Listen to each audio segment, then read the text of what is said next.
sure like it when wages can go up because we earn it. The challenge is if you set that floor, you got to recognize what you're doing. You're enticing others to come into the market.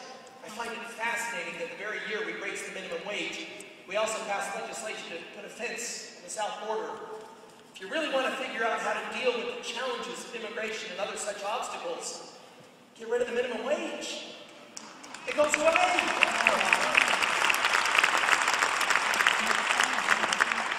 And then the most ironic of all, you are now hearing many of those that are in power making decisions, asking us to be thoughtful about banks and businesses that are too big to fail. Nobody should ever be too big to fail, they say. Fair enough. But here's what's interesting. When you ask them and you say, okay, why? Because we don't want them to have too much power. We want to make sure that we regulate them.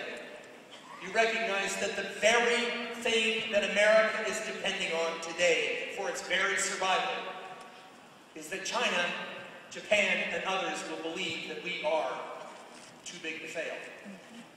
What is being used against our businesses is dependent upon for our very survival.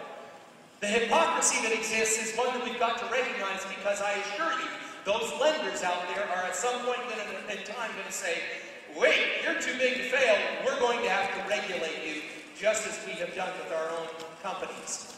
And then fifth, I assure you something that's most important. I know better than anyone what I want. No one needs to tell me what kind of services and goods I want. Trust me. Trust the American people. You don't need to take care of me. I know what I want. I can build businesses. I can innovate. I can create.